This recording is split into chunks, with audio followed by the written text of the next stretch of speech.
Et vous saviez que la tête d'un être humain, ça pèse entre 3,50 kg et 4 kg. Vache. Et on les sent bien, hein. Ah, on les sent bien les 4 kg. C'est mignon, hein. Et maintenant, imaginez-vous que votre tête tombe à 20 km/h pour s'écraser une hauteur de 60 cm. Ça va piquer, hein. C'est la dernière chose que vous ressentiriez si vous étiez guillotiné.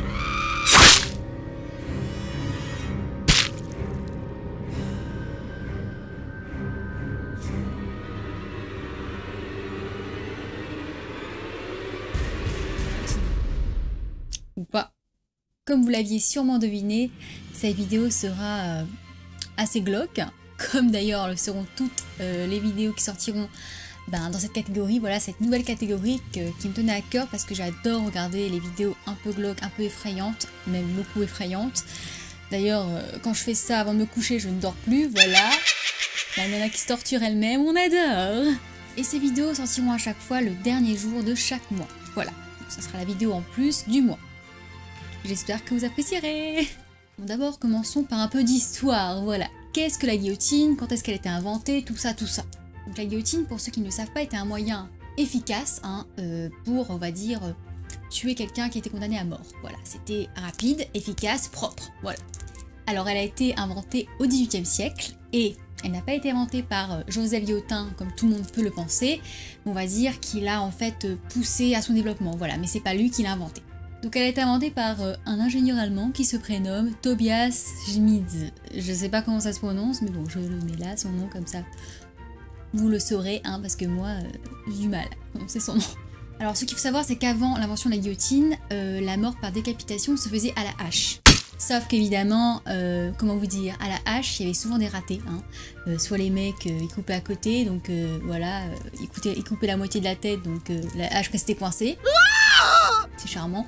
Ou alors en bas du cou, et du coup, il fallait recommencer plusieurs fois. Putain, arrête de bouger, toi! Et d'ailleurs, quand quelqu'un de riche se faisait décapiter, à la hache évidemment, souvent, il donnait un petit pourboire au bourreau pour aiguiser la hache, pour être sûr que le mec, en fait, quand il coupe la tête, il se rate pas. Parce que tu vois, déjà mourir, c'est pas facile à accepter, mais en plus se dire que tu vas souffrir ta race avant, c'est pas un sentiment très agréable. Donc les mecs qui étaient riches disaient bon allez mon gars, tiens un petit peu de sous-sous là et tu m'aiguises le machin, hein, tu me rates pas, hein, merci. Et d'ailleurs même avant l'invention de la guillotine, la mort par décapitation était considérée comme une mort sympathique, hein, plus humaine, hein, parce que vous imaginez bien qu'avant ils se faisaient plaisir, hein, quand ils exécutaient les gens, ils les faisaient bien souffrir, hein, ils torturaient bien comme il faut. Hein. Avant la guillotine officielle, il y a eu des pseudo-guillotines mais qui étaient moins efficaces, voilà, qui étaient moins... qui coupait moins sec, voilà, qui était plus... vous me comprenez, quoi. La première fois qu'on a utilisé la guillotine, c'était en 1792, en plein dans la Révolution française, voilà. Et après ces premiers essais, c'est devenu, on va dire, la mise à mort officielle, voilà, hein, qui était, on va dire, adorée par le peuple. Et les gens, en fait, ils kiffaient la guillotine parce que pour eux, en fait, ça représentait l'égalité du peuple. Parce que tu sois riche, pauvre, voilà, tu te faisais exécuter par la guillotine. On va dire que toutes tes exécutions, c'était la guillotine. Il n'y avait plus d'autres exécutions, c'était que ça. Du coup, les gens, ils kiffaient, ils disaient, ouais, bon, bah, on est tous égaux, hein. Il n'y avait plus de privilèges dans la façon d'être exécuté. Tout le monde se faisait exécuter pareil. Et c'est là que commença le règne de la terreur. Parce qu'il faut savoir qu'entre 1793 et 1794, en un an, ça a été le carnage. Il y a des milliers de personnes qui se sont fait exécuter. Pour des raisons pas très justifiées, hein. Ou alors on t'est accusé, hein, je sais pas, d'un crime, on n'était même pas sûr que tu l'aies fait, allez hop, à la guillotine, parce qu'en fait, c'est un, on va dire, une sorte de spectacle aussi pour les gens, hein. Généralement c'est le matin, et n'importe qui pouvait assister à ça en plus. Ça qui est horrible, c'est que ils faisaient ça en fait sur une place publique, voilà, quasiment tous les jours, du coup pendant un c'était tous les jours, allez, ça faisait partie, hein, de leur quotidien, voilà. Et il faudra attendre seulement le XXe siècle pour que ça devienne, on va dire, VIP. Hein. Et quand je dis VIP, ça veut dire que c'était réservé à la famille du condamné ou aux membres de la prison, évidemment. Hein. Oui, parce que la dernière exécution par la guillotine en France s'est faite en 1977. C'est pas si loin que ça. Hein. Oui, parce qu'avant en France, pour ceux qui ne le savaient pas, il y avait la peine de mort. Et oui, voilà. Après toutes ces joyeusetés, il est temps de rentrer dans la tête du sujet. Vous avez compris? Et de répondre à la question de la vidéo. Combien de temps reste-t-on conscient après avoir été décapité. Voilà. Alors pendant la Révolution, lorsque des têtes étaient coupées, il y a beaucoup de gens qui en fait ont remarqué, ont témoigné que après que la personne se fasse décapiter, c'est horrible ce que je vais dire, mais qu'en fait la personne qui avait la tête coupée, ses yeux bougeaient encore, donc ils clignaient des yeux, ou alors il y avait même des gens qui pleuraient, hein, donc leur tête pleurait, ou des gens qui essayaient de parler, donc leur bouche essayait de voilà, dire quelque chose, sauf que tu n'as plus de gorge, tu peux plus parler, enfin t'as plus de corde vocale, du coup tu fais pas les passons qui sortent quoi. Mais en tout cas il y avait, enfin la tête bougeait quoi, enfin il y avait des choses qui se passaient sur leur visage quoi. Et cela dure environ une dizaine de secondes. Sauf que la question est, est-ce que c'était juste des réflexes du cerveau, voilà, ou est-ce que la personne était vraiment consciente? C'est ça la question. Et pour répondre à cette question, un docteur s'y est intéressé. Un docteur se prénommant Gabriel Borieux a fait une expérience en 1905 sur un condamné à mort, voilà, qui était volontaire. Et voilà, donc il était condamné à être décapité et il a été d'accord de se prêter à son expérimentation. Et ce prisonnier s'appelait Henri Langouil. Voilà, pour les gens qui se posaient la question, voilà, le cher ami qui nous a permis d'avoir un peu plus d'informations sur le sujet. Et pendant cette expérience, le docteur en fait a tout noté sur son carnet, hein, et je vais donc vous lire les passages les plus intéressants. Ce que j'ai pu constater juste après la décapitation, c'est que les paupières et les lèvres de monsieur Langouil effectuaient des contractions irrégulières, et cela pendant 5 à 6 secondes. Ce phénomène a été constaté par la plupart des gens ayant une tête coupée après avoir été guillotinés.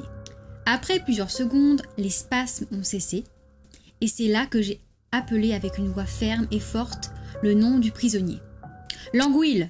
C'est à ce moment-là que j'ai vu ses paupières se soulever lentement, sans spasme, et j'insiste sur le fait qu'il n'y avait aucun spasme. Le mouvement était régulier, prononcé et normal, comme quelqu'un qu'on sortirait de ses pensées. Ensuite, les yeux de Langouil se fixèrent dans mon regard, et ses pupilles se sont rétractées. Je n'avais pas affaire aux sortes de regards gris et vagues, sans expression, que l'on peut observer chez les gens qui sont en train de mourir. J'avais indéniablement affaire à des yeux pleins de vie, qui me regardaient. Après plusieurs secondes, les paupières se fermèrent encore. C'est alors que j'appelai encore une fois son nom. Et une fois de plus, sans spasme, lentement, les paupières se relevèrent, et ses yeux me fixèrent avec encore plus de pénétration que la première fois. Puis, les paupières se fermèrent, à nouveau, mais pas complètement. Je tenta de l'appeler une troisième fois, il ne bougea pas les yeux, et son regard était comme celui d'une personne morte. Ok, voilà, vous savez tout maintenant. Charmant, n'est-ce pas? Glauque, oui, on adore. Donc apparemment, on resterait conscient pendant 30 secondes, voilà. Donc pour résumer, lorsqu'on vous guillotine, vous sentez le métal froid contre votre cou. Le sol se précipite devant vous et vous heurtez le sol à une vitesse de 20 km/h. Le sang se remplira dans vos cavités nasales sans que vous pourriez l'expulser. Vous serez en état de choc alors que tout tournera autour de vous, avant que cela s'arrête. Et vous serez juste là, sans pouvoir bouger, en vous accrochant à vos dernières pensées, vos dernières sensations du monde réel, sans pouvoir rien faire.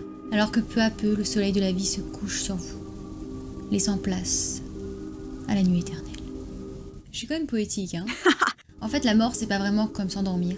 C'est plutôt comme un voyage rapide, où vous revivez votre vie, avant d'atteindre, on va dire, vos derniers souvenirs. Et puis tout s'éteint. Cool! Voilà, maintenant vous savez que quand on se fait décapiter, on ne meurt pas sur le coup, voilà. N'oubliez pas de mettre un j'aime à la vidéo si elle vous a plu, et de vous abonner à la chaîne, et d'activer la petite cloche de notification pour ne pas rater mes vidéos. N'oubliez pas aussi que tous les mois, j'organise un concours sur mon compte Instagram, Lichobit, donc n'hésitez pas à participer. La citation du jour est « Ne sois pas effrayé par la mort, sois plutôt effrayé par une vie non vécue. » Au revoir les poussins.